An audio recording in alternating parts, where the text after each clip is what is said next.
오늘 말씀에 나오는 다윗의 아들 암논은 그러니까 다윗의 뒤를 이어서 왕위에 오를 수 있는 가장 큰 가능성을 가진 아들이 바로 이 암논이 된다라고 하는 것이죠.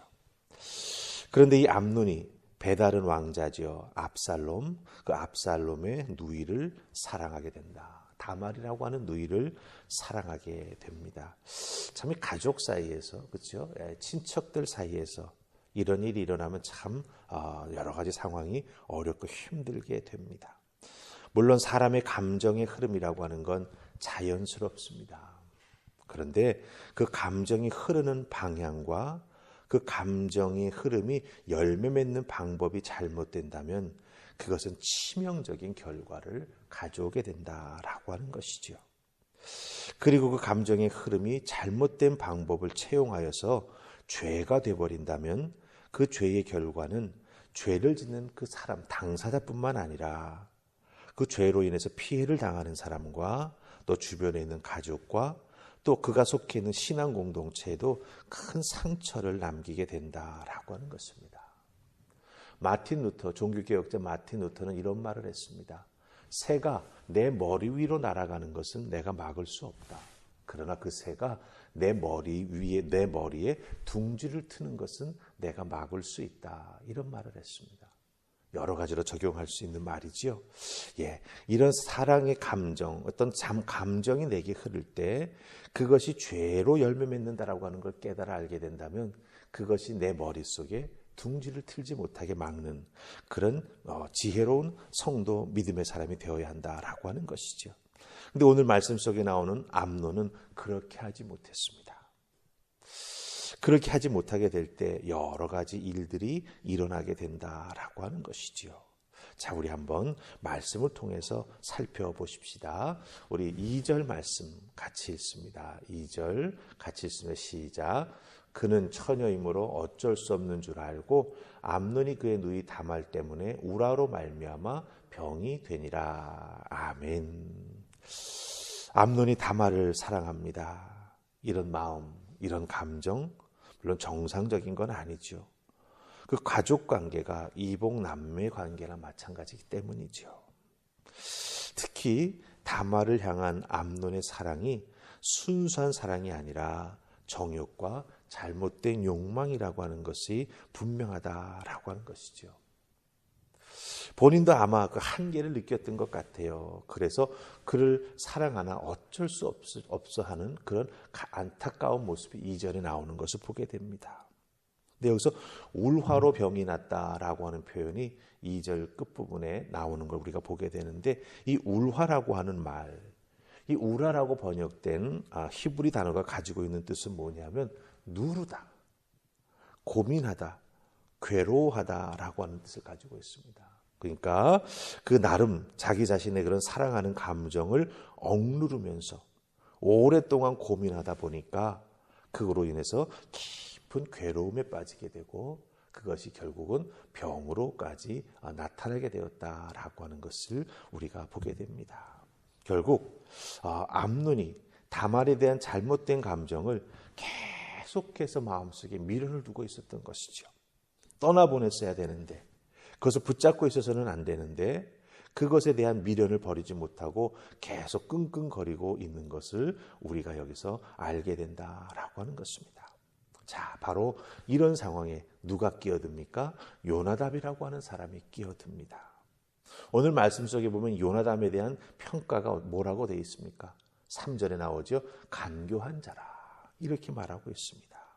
이 간교한 자다라고 하는 것은 꾀가 많다 아닙니다. 악한 생각을 잘한다라고 하는 뜻이에요. 네. 이 요나답이 암논과 사촌지간의 관계인데 이 사건 속에 끼어들게 된다라고 하는 거죠. 그러면서 하지 말아야 될 조언을 하고 듣지 말아야 될 조언을 이 암논이 듣게 된다라고 하는 것입니다. 네, 여러분들 이 조언의 특징이 뭔지 아세요? 다윗을 이용하는 거예요. 다윗을 이용. 네. 너 아픈 척하고 누워있으면 다윗이 올 거 아니야. 그때 네가 말할 소원을 살짝 말하면 올 거 아니야. 그럼 네가 어떻게 할 수 있어. 이렇게 이야기해 주는 것입니다.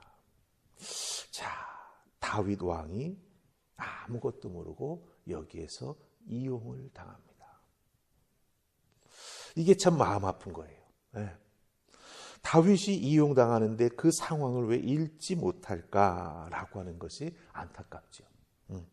우리 7절 말씀 보십시다. 7절 같이 했습니다. 자, 시작.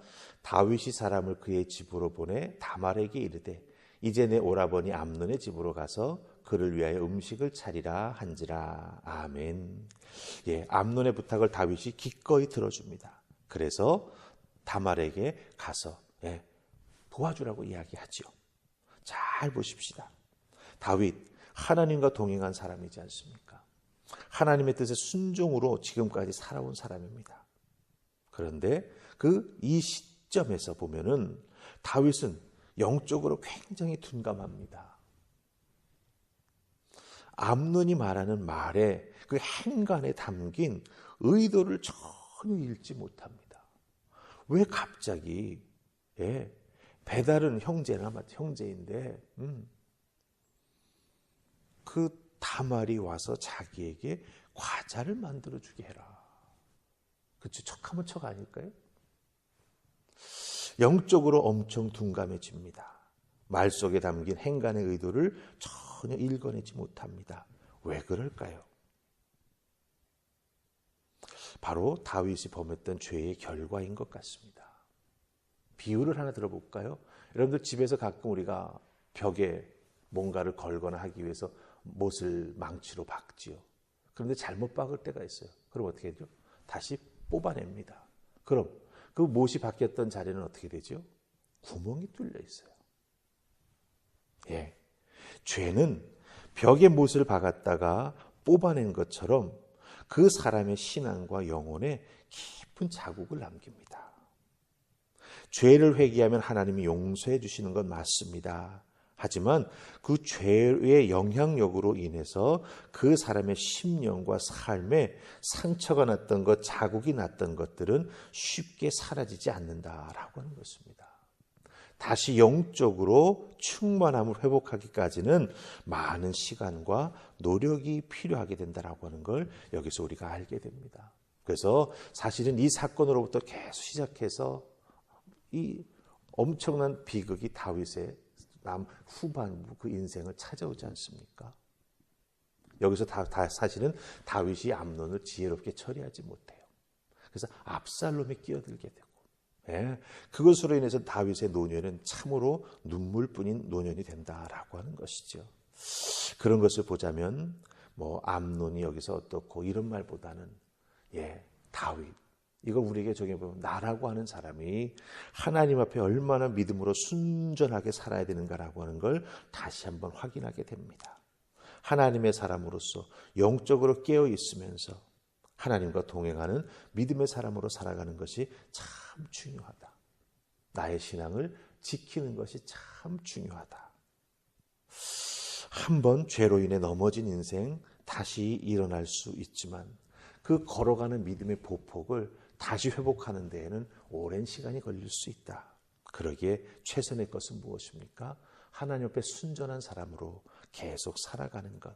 그게 참으로 귀하고 복된 것이라고 하는 걸 다시 한번 우리가 깨달아 알면서 다윗의 자식들에게서 일어나는 이와 같은 안타까운 모습을 보면서 우리들의 삶을 다시 한번 돌아보며 하나님 앞에 순전한 믿음의 사람으로 살아가는 여러분들 되시기를 주님의 이름으로 축복합니다. 아멘. 우리 기도하십시다.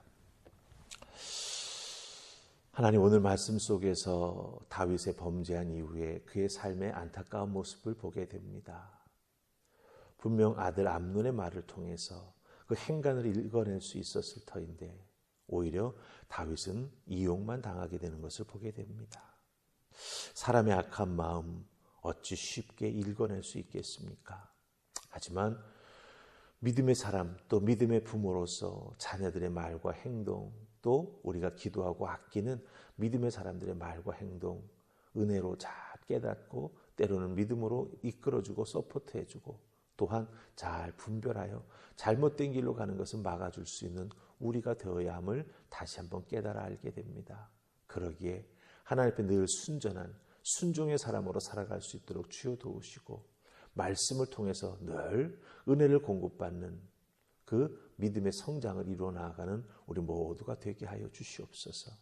건강한 믿음, 그 건강한 믿음을 통해 가지를 뻗고 푸른 나무잎과 열매를 맺어 주변에 있는 많은 사람들에게 쉼과 사랑과 은혜를 나눠줄 수 있는 우리 모두가 되도록 주여 도우시옵소서. 병든 우리가 되지 않도록 주여 도우시고 늘 강건하여 하나님과 동행해 나아가는 우리 모두가 되게 하여 주시옵소서. 예수님 이름으로 기도하옵나이다. 아멘.